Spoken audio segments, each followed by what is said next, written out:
Hello, and welcome to Unexplained Reality, the podcast about the strange, unexplained but real. We like to talk about the Sasquatch, the Bigfoot, skinwalkers, UFOs, aliens, paranormal, anything that is atypical and mysterious. We would like to hear from you. Share your encounters and experiences with us at unexplained.reality@yahoo.com. You can also join our Facebook group or hit us up on Twitter or Instagram. Also, check us out on YouTube. Please rate us on iTunes or whatever podcatcher you use.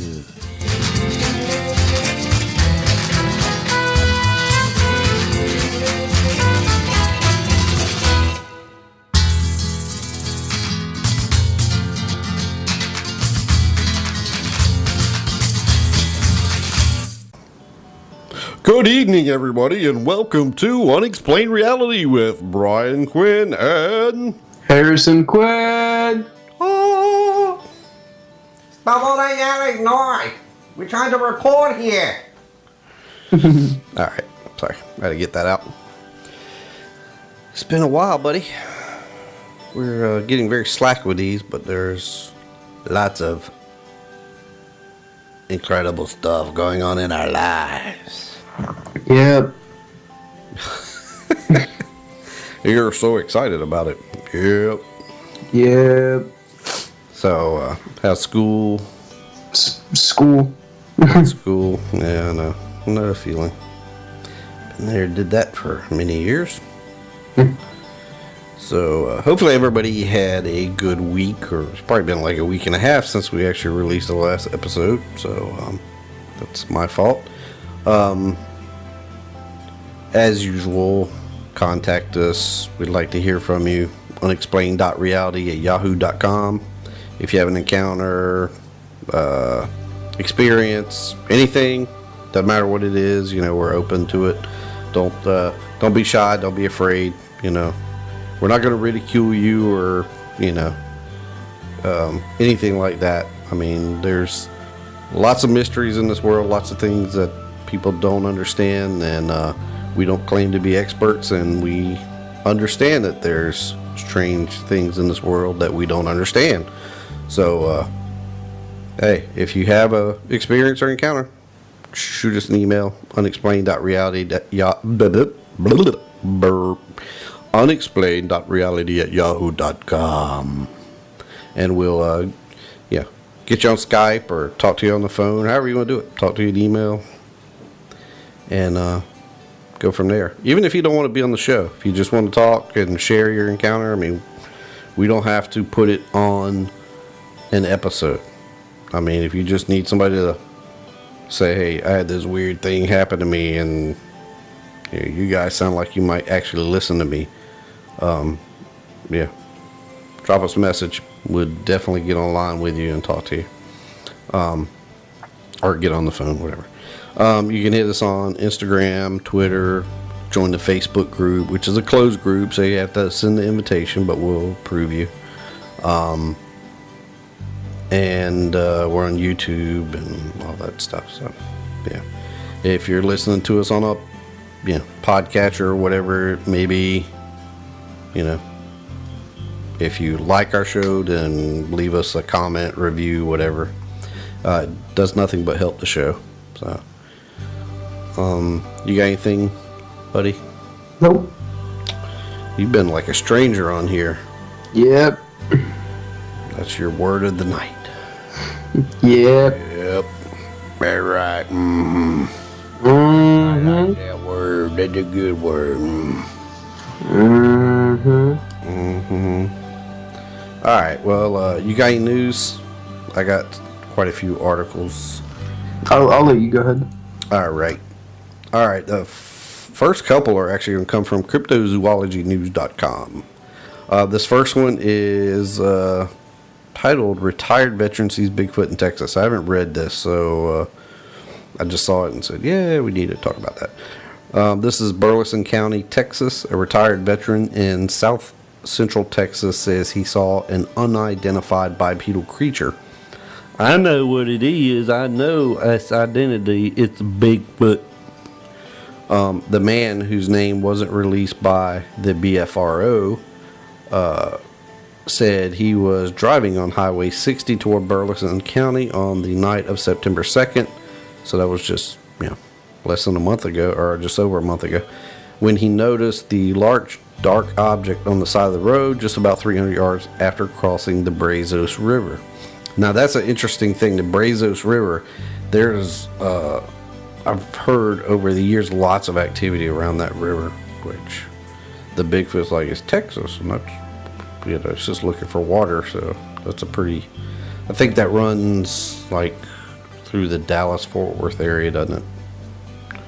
Anyways, I remember crossing over it one time when we went to anyways, we were driving out to Texas. Anyways, it was 2:45 a.m. I was traveling at 80 miles an hour, so I passed it fast, but it rose up to a standing position and took a leap into the darkness. He said about the encounter, I have never seen anything like it. I have fished everywhere from Montana to Argentina. BFR investigator LJ Willow, reportedly conducted a telephone interview with the eyewitness who was able to determine more details about the purported creature or purported encounter. The river is quite flooded from Hurricane Harvey, pushing some wildlife north, explains Willow. At first, he thought it was a large hog, but it immediately stood up and got out of sight. According to Willow, the eyewitness described the animal as a dark, tall, and thick bipedal. He says it was about 8 feet tall, says Willow, adding that the Texas man was confident in his measurement. He says it was slightly taller than a street sign. I actually heard this one on, this was on Expanded Perspectives this morning. They actually read it on that episode. I was like, that sounds familiar.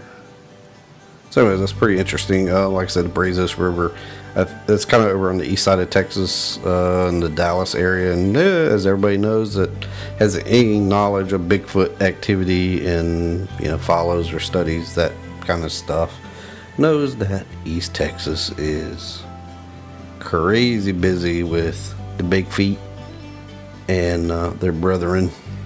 There's a lot of activity over there, and they're pretty aggressive, I think, in that area from everybody's had an encounter with them. So. All right, that's the one I just read. Here's another one from cryptozoologynews.com, and this is about this is from Ebensburg, Pennsylvania, however you pronounce that. 2 men spot Bigfoot in Pennsylvania town. A Pennsylvania man on Sunday said he and his nephew saw what they believed to be an unidentified bipedal that left a handprint on the ground. The 46-year-old man, who provided a full name but asked to remain anonymous, told Cryptozoology News they were out of Ebensburg ready to go fishing when they noticed the alleged animal in the dark. We saw the red eye shine, heard a heavy bipedal walking, he said, and adding that he believes the creature roams the area. We found tracks later on, then we found what appeared to be a handprint, he said about the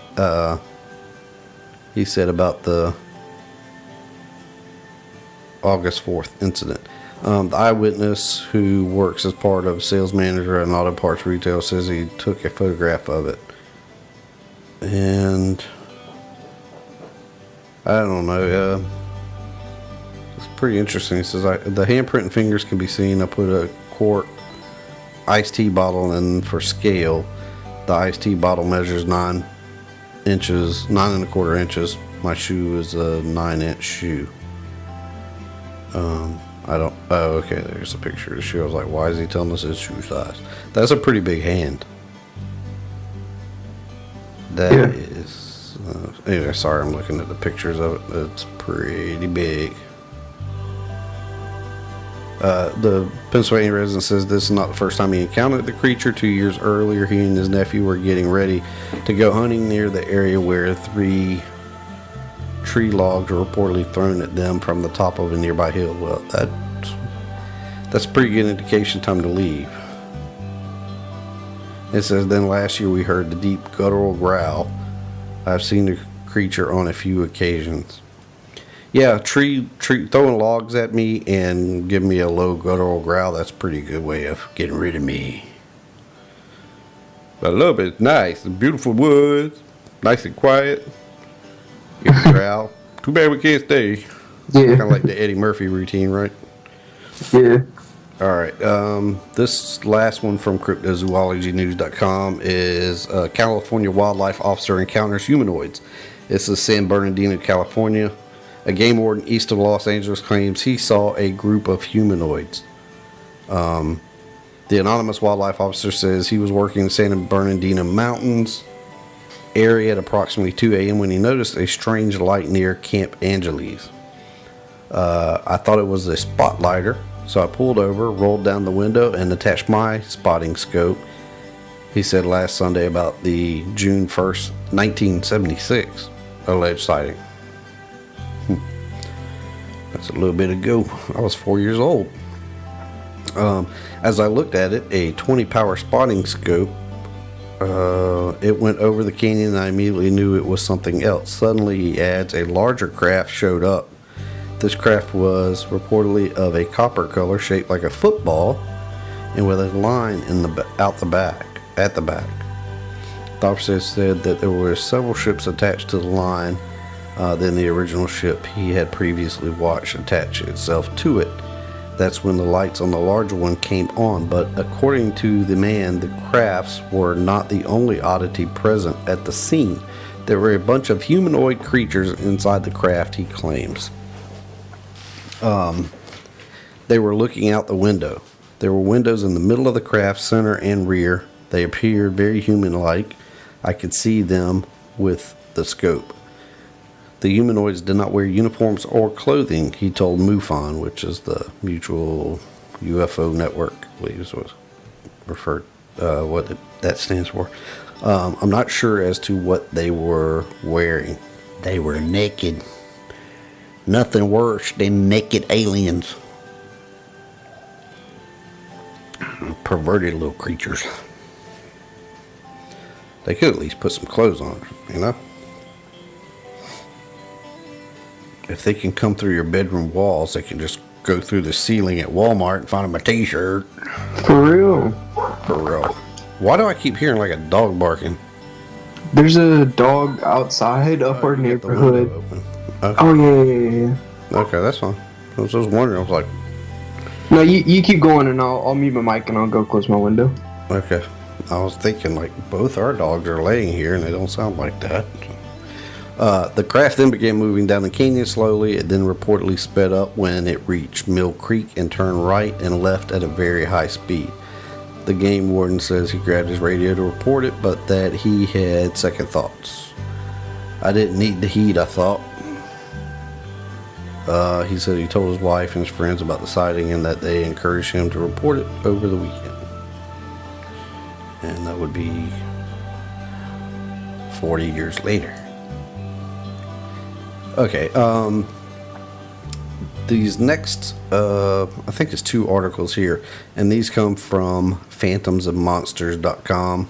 And they both revolve, one of them is actually a sighting in Chicago, and one of them is about the sightings in Chicago. And as you know, we did an episode on it. There's a lot of stuff that's been happening in Chicago the past few months.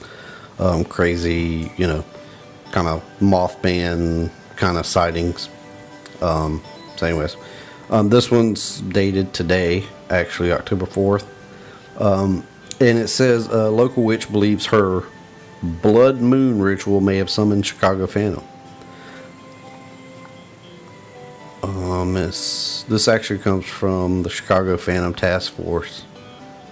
It says a practicing witch in Chicago who wished to have her name withheld is concerned that a ritual performed by her and her partner during the September 2015 blood moon could be at least partially responsible for recent sightings of a bat-like flying humanoid in and around the city. The ritual, held on the shore of Lake Michigan in Chicago's Fargo Beach Park, was initially planned to honor the lake and moon, but was at the last minute switched to a kind of summoning, she said. The spontaneous impulse came as a sort of feeling in the air, according to the witch, who described a sense as though, quote unquote, the veil between worlds was becoming permeable. I guess if people around Chicago start seeing monsters, then we'll know it worked, she recounted, quipping to her partner. The ritual ended up being meant to open a door between another reality and this one, and despite having a memory of dark, shadowy things seemingly pouring out of the doorway during the ritual, she said she didn't feel that the ritual was negative. Although she did concede that the memory of murmurating shadow beings could have been a confabulation, technical term, caused by the ecstatic state achieved during the ritual. I wasn't traumatized by the ritual itself, she said. It was a beautiful experience. The remains of the doorway drawn on the park's concrete brick wall, I guess it's supposed to be, reportedly remain, but due to the rising lake levels are only visible after wading a short distance into the water.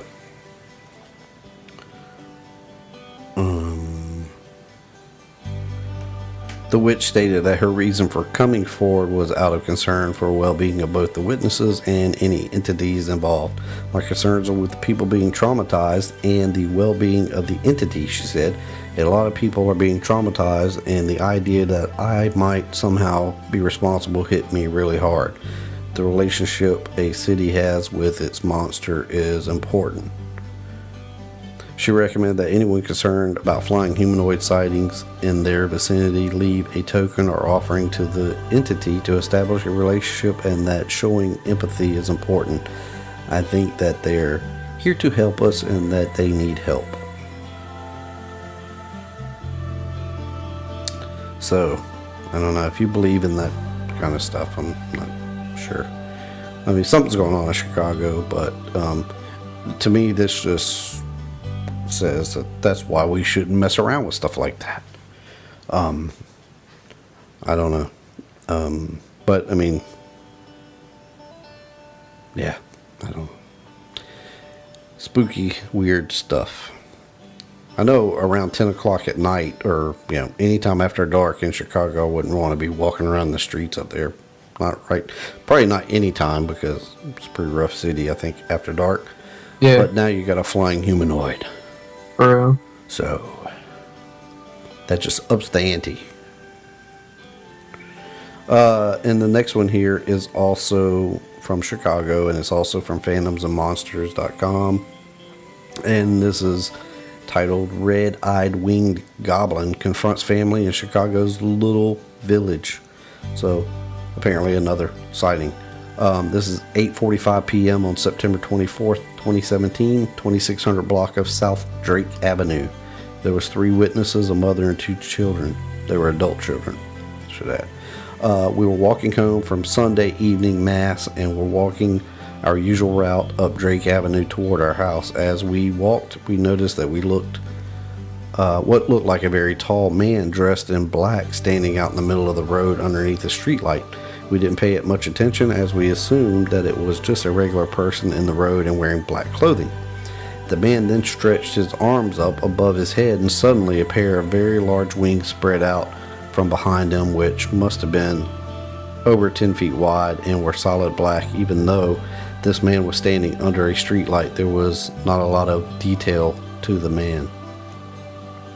As we walked closer, we noticed that the man turned and walked, more like hopped, toward the sidewalk ahead of us. It was then that it turned toward us, and we saw that it had a pair of glowing red eyes. My mother uttered the words Madre de Dios and crossed herself, and then said to us that it looked like the duende, which is the Spanish word for a goblin. We stopped, and I stood up. Stood in front of my mom, trying to shield her. The man then made a loud screech, and then it opened its wings and shot up in the air. You could hear the sound of wings flapping as it rose up in the air and passed over us and out of sight as it continued flying down the street and out of sight. My mother was visibly shaking and was praying. When I returned back to her, We reassured her that it was over and the thing was gone. I asked my brother to help me walk her the rest of the way home. When we got home, my brother said that my mother told him that she could feel a strong sense of evil coming from this thing. She was certain that this thing was sent to do harm to someone and that she felt sorry for whoever it was sent after. I am certain that whatever it was that we saw, it was not a bird, but something from outside of this world. I talked to the eldest brother, the one making... okay, that was investigator notes. Okay. So there we go. We got another typical Mothman type sighting in Chicago. So, still crazy stuff going on in Chicago. Some things never change. Used to be, all you had to worry about was getting shot up there. Now you got to worry about... Although, I don't guess there's been any missing person reports up there, so people keep seeing this thing, but it apparently is being just scaring people really bad, but not really harming them. It's from Monsters Inc. Its job is to scare people. That's right. It's just collecting scares. So back home in Monsterland, they got electricity. A scream generator. So, anyways, this is still spooky stuff. I don't know. I'm almost in... I don't know. Nobody can explain the Mothman either. I always kind of lean towards is this something demonic thing, especially when she says, this mother felt like evil coming out of it, or coming from it. I always find that interesting in sightings or any kind of encounters like that with older generation people that are, obviously they were Catholic because they were talking about going to mass, and doing the cross, on her chest. So, I always think they're a good, what's the word I'm looking for? Litmus test for something like that, Older people seem to have, they get those senses more so than I think younger, people. I think really older people and really young children, you kind of get that, they know when things are bad. Everybody in between is dumb. They're just wandering around like a bunch of zombies with their cell phones in their hand. Anyways, so now that's our news. Do you have anything to add before we get kicking? Nope. I think we're clear to get into the story. Clear to go. All right, so I'm just gonna make a little disclaimer here. Anybody that speaks French or is French, I'm about to butcher a bunch of French words. So that's just how it is, because I'm not sure how you pronounce some of this stuff. I probably should have done more research about how to pronounce this, but I didn't because of time limitations. And so, just let you know, if I hammer it to the ground, that's just how it is. Hopefully you'll understand what I'm talking about. So, I've been in French, so I might be able to help you if you get stuck on something. just let you do this. Oh, jeez. I could have just laid back and played video games and hung out on my computer instead of actually researching, doing all this cool stuff. So anyways, just kidding. What we're going to talk about tonight is something called the Little Red Man. You probably heard about it before. Maybe you haven't. I hadn't heard about it. I actually heard it get dropped on another podcast I listen to on a weekly basis. And I was like, I've never heard that story. Let me go check on this. So that's where it led. From there, it led to this. So today on this episode, we're going to talk about the Little Red Man. So, throughout history, more so recently, you have ghost stories, paranormal shows, all that hitting various TV networks, and we've seen a spike in cryptid interest. As Bigfoot, there's tons of Bigfoot shows out, killing Bigfoot, hunting for Bigfoot. Survivor Man, Bigfoot. Everybody's looking for Bigfoot. Not to mention UFOs. UFOs have been hot since really since the Roswell crashes or crash. It really has taken off from there.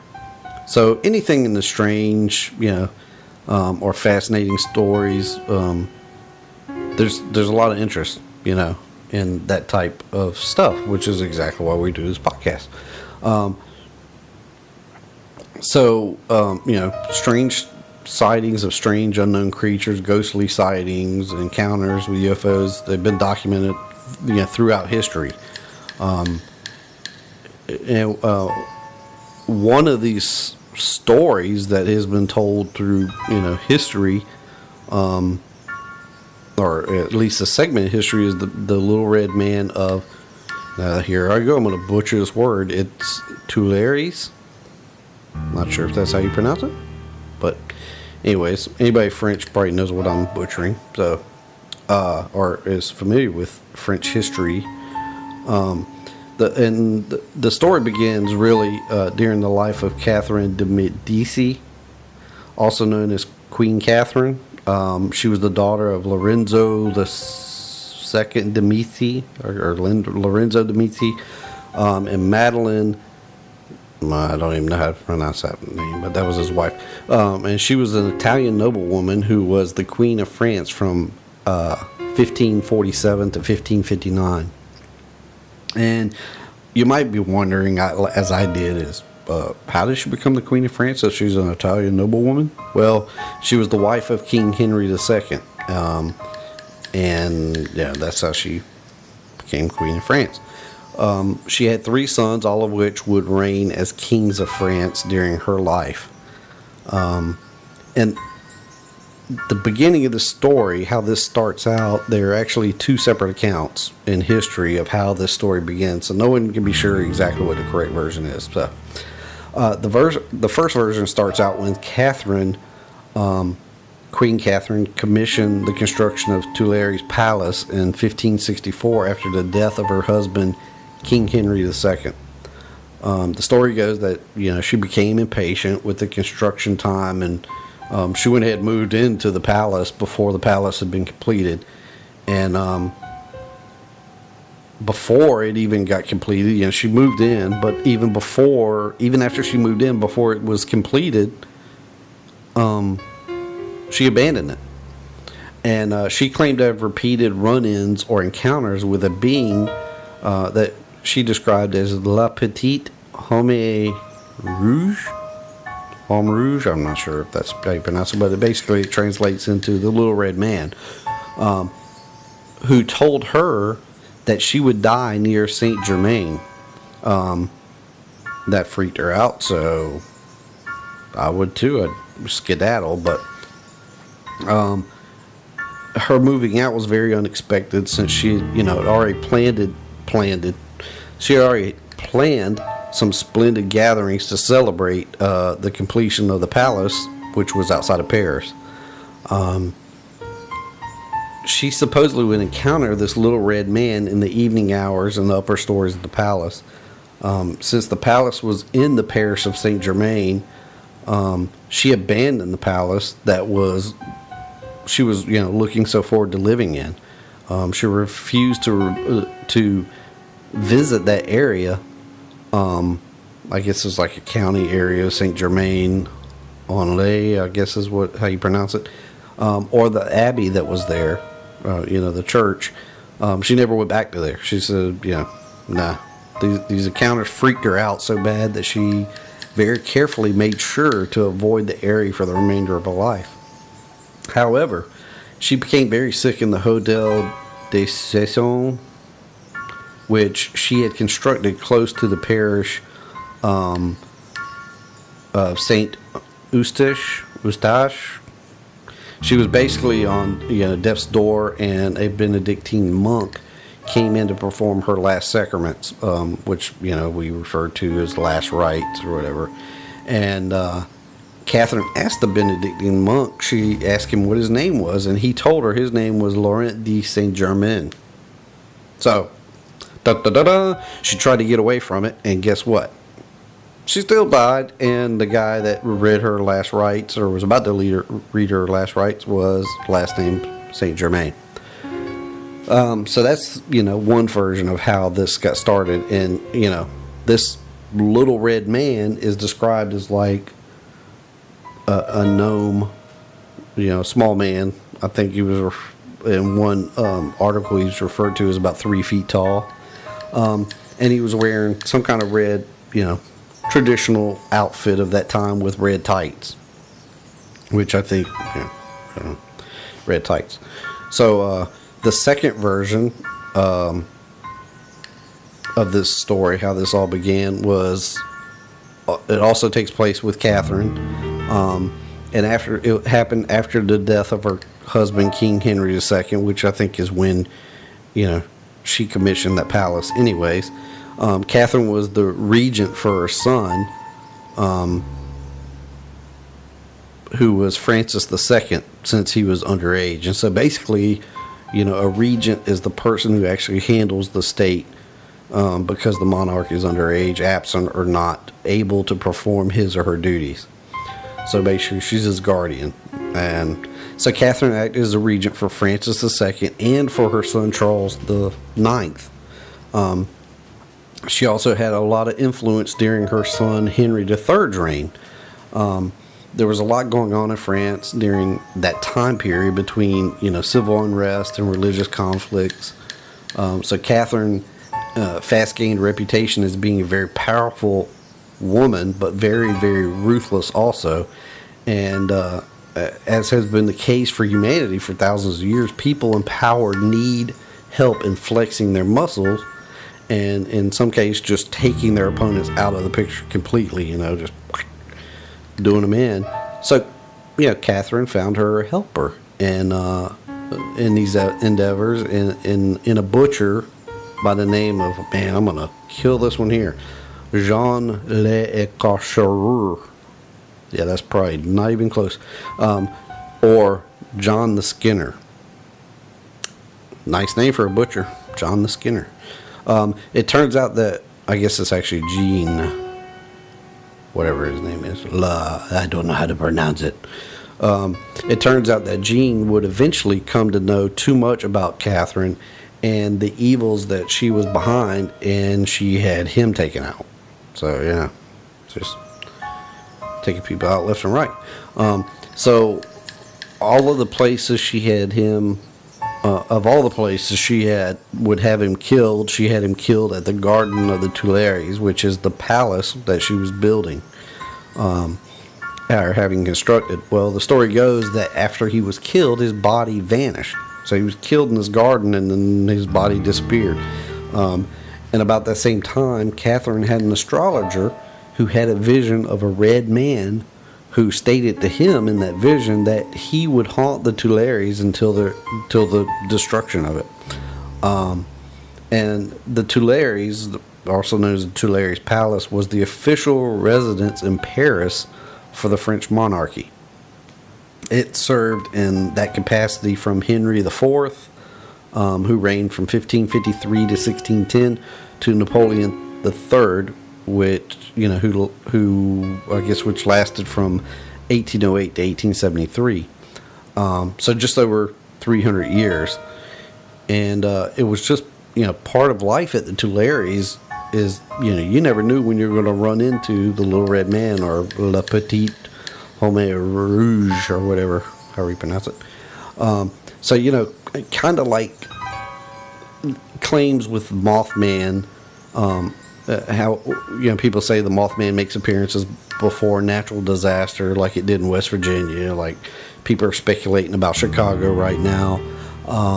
In some ways, it was no different with the Little Red Man. However, these weren't natural disasters. They were more on the lines of personal tragedies or historical events.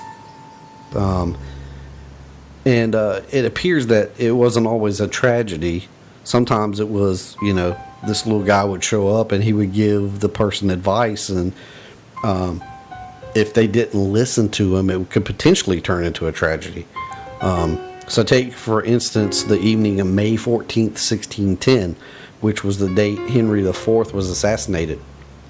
The Little Red Man visited Louis XIV, who was at the time a child. During this encounter, he told Louis of the coming French Revolution.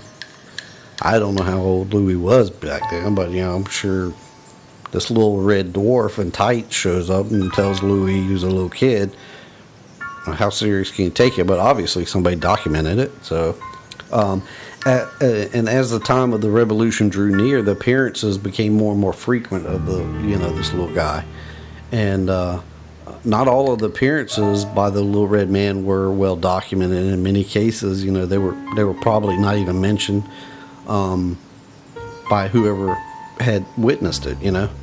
And so, and also, I'm sure back in that time, just as in today's time, there would be some level of ridicule surrounding a confession of being visited by a little dwarf in red tights.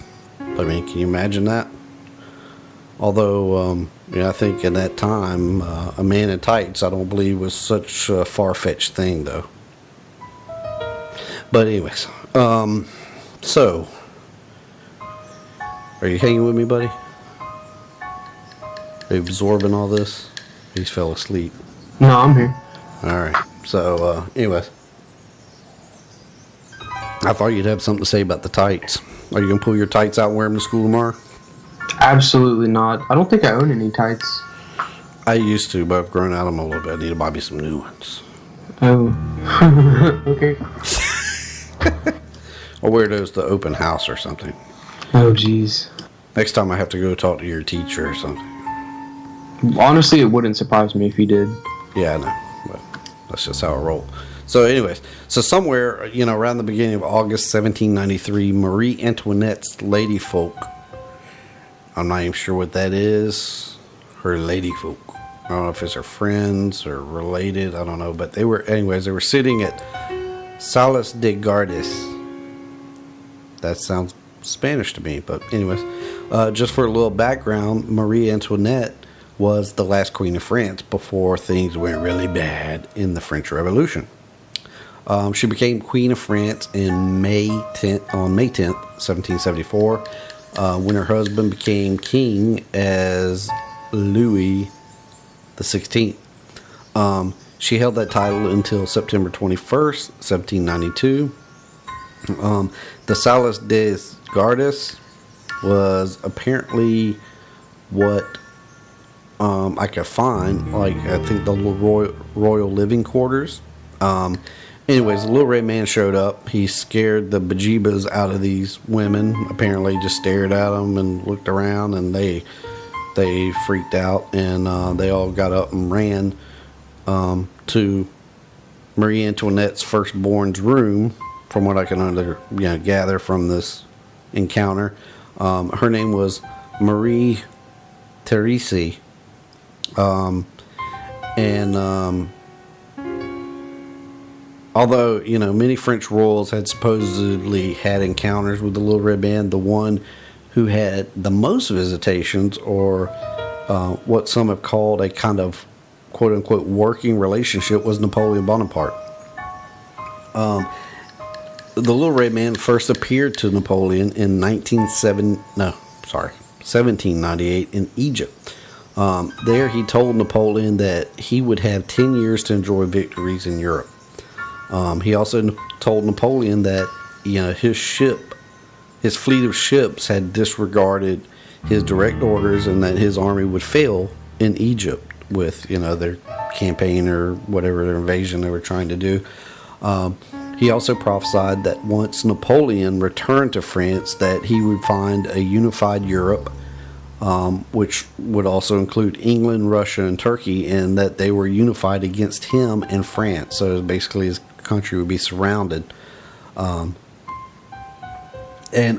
After the siege of Danzig in the spring of 1807, Napoleon had taken up residence at the Schönbrunn Castle in Vienna, Austria. He received a visit from General Jean Rapp, who was, one of his most trusted generals. So the general entered Napoleon's quarters and basically found Napoleon staring out the window up into the sky, and having since Napoleon didn't acknowledge the general's presence, he just kept staring out the window. The general reached over and just kind of nudged a chair, slightly to make it make a noise, slide it on the floor or something, just to get Napoleon's attention and, make his presence known. Well, Napoleon just stood there staring. So his general, fearing something was wrong with him, he ran to his side to check on, his leader, the person he reported to. And when he did, Napoleon grabbed his arm and he asked him, he said, "Do you see the red star of destiny?" And he was saying it's like shining as big as the sun out there, And he claimed that little red star was always with him and most of the time appeared as a little man in red tights. So there we have somebody else that, had kind of an encounter. There was another encounter where Napoleon was in his quarters and there was a guard stationed like on the steps below, and this little guy came up and said he wants to see Napoleon, and the guard witnessed this and said, "No, you can't see him right now." And he shot around the guard and flew up the steps, and he got up to the top, and there was another guard outside of Napoleon's quarters, and he said, "I need to speak to Napoleon." And the guard told Napoleon, and Napoleon let him in. And then the guard outside the door could hear Napoleon and the little red man carrying on a conversation, talking about strategy and stuff about whatever battle was the next morning. So very interesting, the stuff that went on with Napoleon and this little red man in tights. So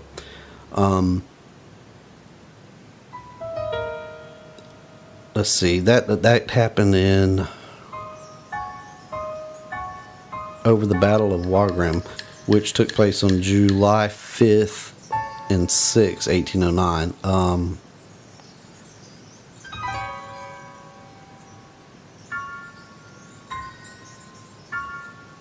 Okay.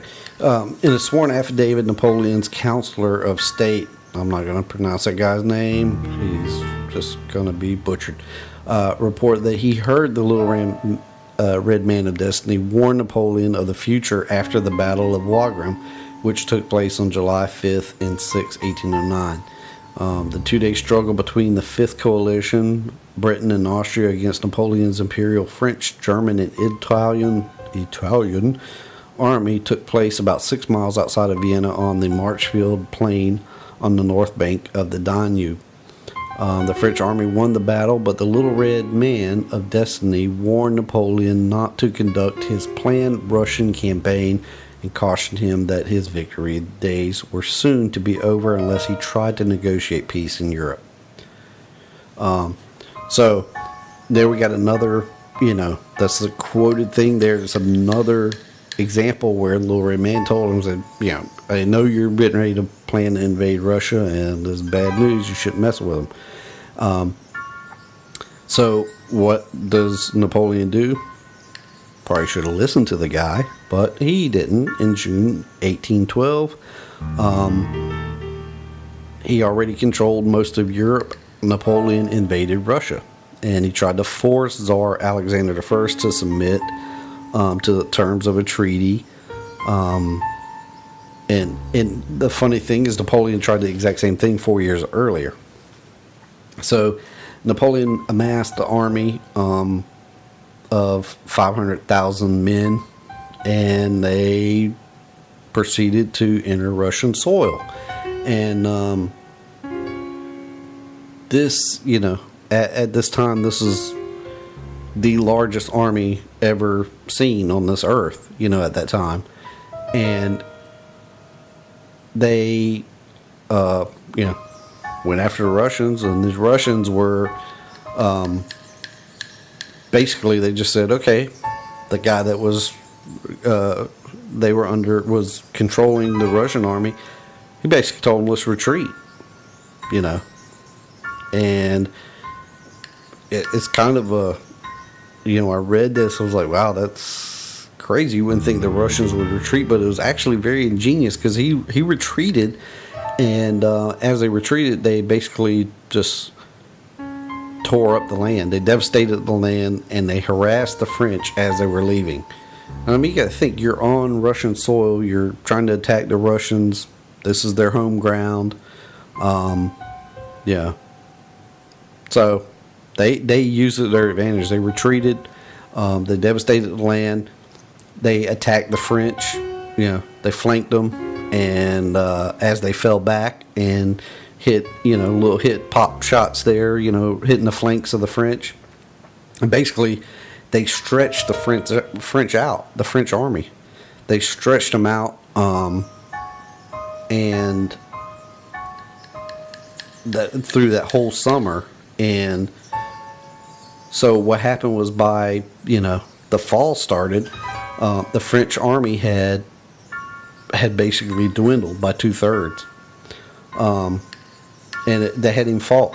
There was no battle. It was just all fatigue, hunger, and raids that the Russians were were hitting them with. Not to mention, you had a ton of desertion. You had people just, forget this. We're getting screwed here. Let's go back home. Just left. On September 7th, 1812, Napoleon and his army, who had been beat down, they finally had a battle at the Borodino Fields, about 70 miles from Moscow. Neither one of them really won, but they lost 108,000 men that day. The Russians withdrew, and Napoleon's army on September 14th, 1812, arrived in Moscow. What they found was a depopulated city, had no supplies, or very few supplies. And they had set fires. The Russians set fire to the city, I guess. And basically, so they had no supplies, no food, and no shelter now, because they burned everything up. So Napoleon, he's a very headstrong guy. He waited for Alexander I to make a peace offering until, where they're getting very dangerously towards, winter setting in. I mean, you're in Russia. It's mid-October. It's already getting cold. And I guess, he didn't make that offer. So Napoleon told his troops to return home. They had 500 miles to march home. But guess what? The Russians blocked their route. So the French had to go back the way they came. And basically they found themselves stuck in winter in Russia. So they, here they are, they're stuck. They're not used to these temperatures like the Russians are. So what do the Russians do? They got them now. They start attacking them. These men are starving. And there's only like 10,000 men that are still there. And they basically, they lost. And that loss made sure that Russia became a powerhouse, basically. And the Little Red Man had told him this. They had already told him, don't do this. And he predicted what was going to happen. And guess what? Napoleon didn't listen. So in 1813, Napoleon invaded Germany and won the Battle of Dresden. And in October of 1813, he lost the Battle of Leipzig and withdrew his army back to France. On January 1st, 1814, Napoleon had sought seclusion in his study in the Fontainebleau Palace, which is 31 miles outside of Paris. And according to some testimony, they heard Napoleon and a ghost talking, which actually turned out to be the Little Red Man. And this was all documented. And so basically, the Little Red Man had showed up there at Fontainebleau Palace and had told Napoleon that he only had 3 months left in power. And he said that, within 3 months, that Paris would be invaded by allies, and that basically now was the time for Napoleon to take his advice, that if he didn't, he would be confined to a small bleak island in the sea. but not, as Napoleon was, he didn't take that. He he argued about it and didn't listen. So in March, let's see. So, as predicted, on March 31st, 1814, Allied armies showed up in Paris. On April 1st, 3 months after the Little Red Man of Destiny, made that statement to Napoleon, they basically, the French Senate, they called for Napoleon to abdicate. So, he did on April 11th, 1814, and was granted sovereignty over the island of Elba in the Mediterranean Sea. Hey, what do you know? Just like the Little Red Man had said. So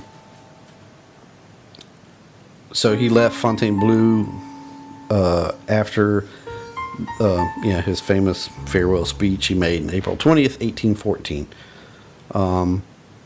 He would later escape Elba and return to France for another 100 days of rule, but then he was defeated at the Battle of Waterloo on June 18th, 1815, and again was exiled. And this time was the St. Helena, which was a remote island in the Atlantic Ocean. So, anyway, that's basically, through the years after that, that was basically Napoleon's encounters with the Little Red Man of Destiny, as some of them refer to. But and by far he had the most encounters and the most interactions with this little red-tided little red-tided dwarf guy. And some call him, refer to him as a gnome in some of the texts about this. He was seen and apparently has been seen up into the 21st century here and there, but not as much as he was seen in that 300-year period between Queen Catherine and Napoleon. So it's a very interesting story. I don't think there's some background to the little gnomes in, I guess, French folklore culture that does talk about these type beings, and as you know, there are a number of other cultures that believe in little gnome type creatures to exist. Like, the Irish had the leprechauns, and I believe Scottish believe in like gnome type creatures or little fae folk, what do they call them, fairies or fae folk. So it's an interesting story, and I'm like 80% sure that the national animal for Scotland is a unicorn. What's that got to do with a little red gnome? Well, you were talking about how different cultures believe in like mythical creatures and stuff. Oh, okay. Maybe he rides a unicorn. Could be. That would be cool. A little tiny unicorn. Like Yeah, it is. It's a unicorn. Yeah. Are unicorns supposed to be like the size of a horse or like a little miniature? I don't know. Well, somebody needs to find that out. Well, I feel like that would be easier if they weren't mythical. It's always that little thing. Maybe they're not mythical. A lot of myths come from some kind of truth. So. Well, it would be easier to find out if they were more common. Yeah. I don't know. Little Red Man of Destiny. So, it makes you wonder if that came from, obviously there's a lot of documentation around this. There was, it wasn't just the people that supposedly witnessed it. There was other people that had witnessed Napoleon talking to this little guy and saw it, you know. So I don't know. There's there's some level of truth to it. I don't know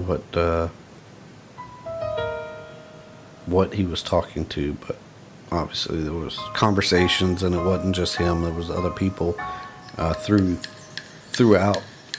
You know, this, like I said, the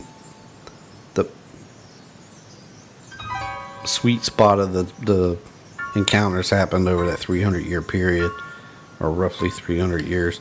But there are supposedly been sightings all the way up to the 21st century, but there wasn't a lot of documentation about that. But it's a cool story. Cool story. I like hearing, finding out stuff like this, especially something I've never heard of. I had never heard about the Little Red Man, and when I initially heard it, I just heard it as referred to with Napoleon. And then after I got digging into it, realized that, it wasn't just Napoleon. It was everybody that lived in that palace through that time period that the palace existed. Because the palace was eventually burned down. I forgot to mention that. It was burned down in the late 1700s, early 1800s, mid 1800s. Maybe it was late 1800s. I don't know. It was burned down before the 19th or 20th century. So,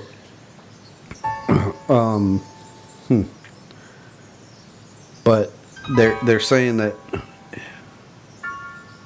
it was seen to the 21st century that is now showing up at a different location in another palace. I guess that, I'm not sure if that palace is tied to, you know, like whoever's leading France at the time. Like now I think they got a prime minister or something.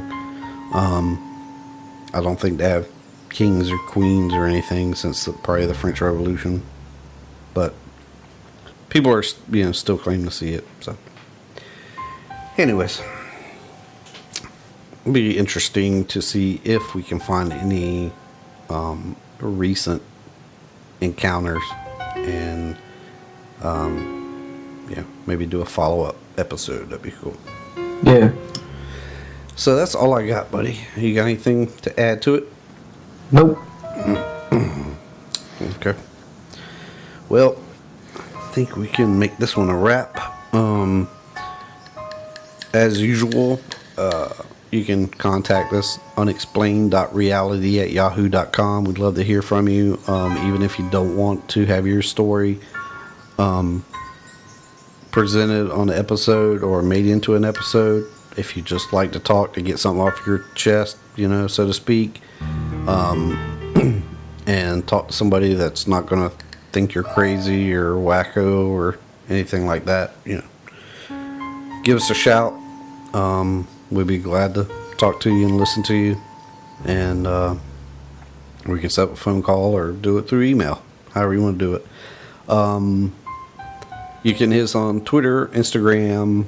Come follow us, like us on Facebook. Come join the group. It's a private, closed group, so just click that invite option or whatever, send the invitation or send a request, and it'll, we'll accept it and get you in the group, and you can come on there. And let's see, we got YouTube, so we don't put any videos out there. Maybe one day we will. Right now it's just the audio from this show gets uploaded automatically there. We got PayPal. We got Patreon, but obviously I'm not doing Patreon right. One day I'll dig into that too. Right now, if you want to donate, help out the show, you can hit us up on PayPal and just use the show email address, unexplained.reality@yahoo.com, and you can donate that way. And let's see, what else?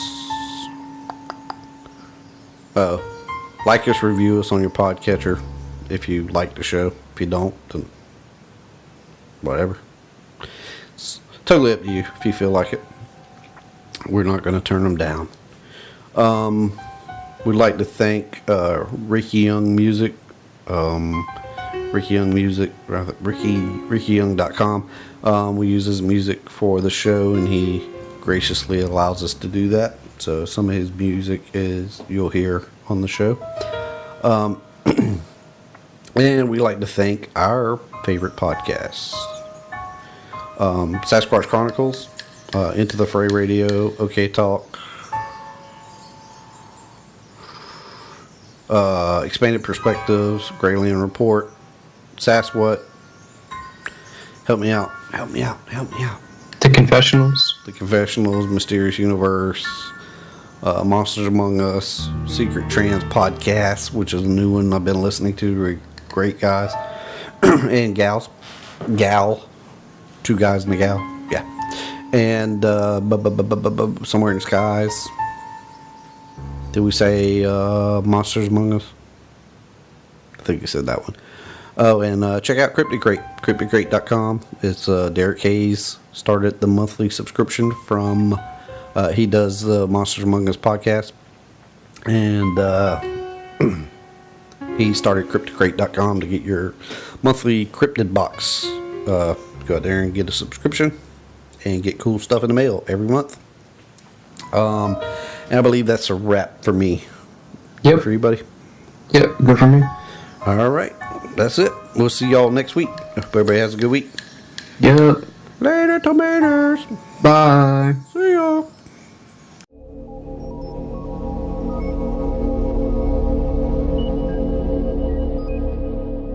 Prepare to confiscate the humans' possessions. Possessions secured. Prepare the probe. Whoa, whoa, whoa! Wait a hot second. No need for a probe, man. Why are you doing this anyway? To learn from your kind. And to obtain your container of treasures. Container of treasures? Oh, you mean my cryptid crate? Yes, the cryptid crate you possess. We desire it. We have discovered it to be populated with many objects we find most incredible. Correct. The objects in this container cannot be produced on our home planet. Well, you don't have to abduct people to get your own cryptid crate. Elaborate. Just go to cryptidcrate.com and sign up. On the first of each month, a new box filled with amazing cryptozoology-themed items will come to your mailbox, or spaceship. Allow us to show appreciation to you, human, for this invaluable information. Yeah, sure thing. Does this mean you're going to take me back to Earth? Not exactly.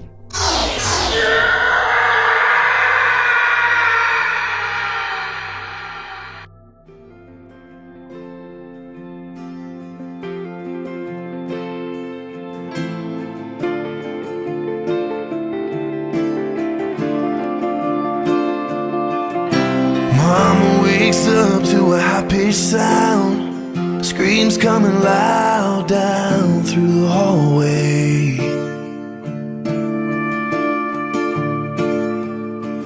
She jumps out of bed to go find out. Lights turn on and tears are rolling down her baby's face. She goes and hugs her girl so she can feel a warm embrace. Reaches under the bed, said this is for these days. My mama gave me this when I was 6 years old. The first time I got scared and needed something to hold. If you hold it tight, it'll calm all your fears. She said, baby, I know it's a little bit worn. I've been saving it for you since the day you were born. Squeeze it tight and it'll soak up all your tears. Just know that you're safe now. And baby, you can lay down when you're holding on. Baby, just hold on to this little lay down doll.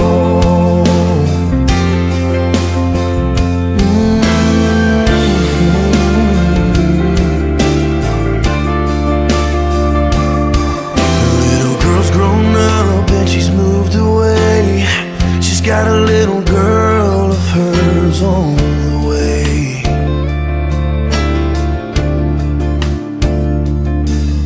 She unpacks and uncovers a box with a faded doll stitched with grandma's socks, and she prays,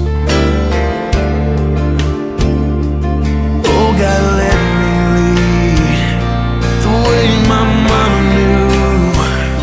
She lays a doll on her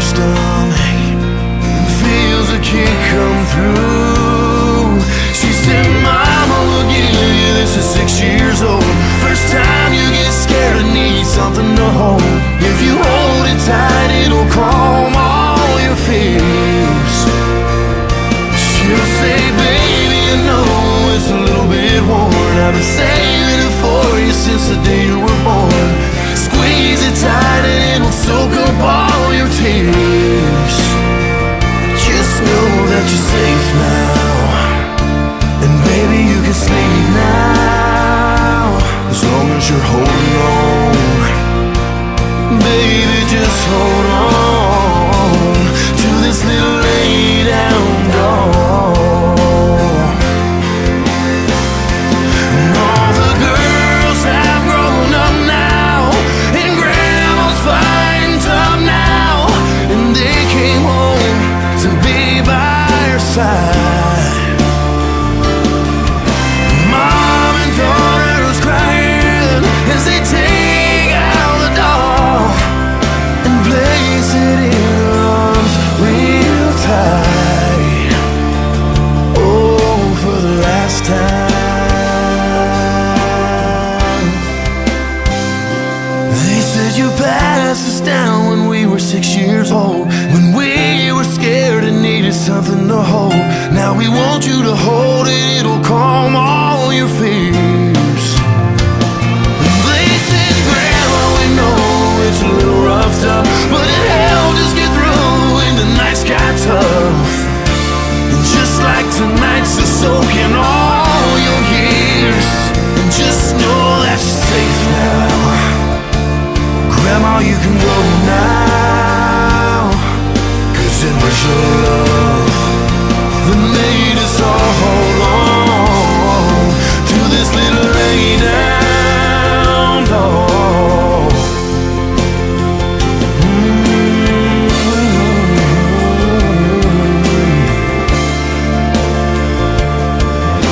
Mama wakes up to a high-pitched sound, screams coming loud down through the hallway.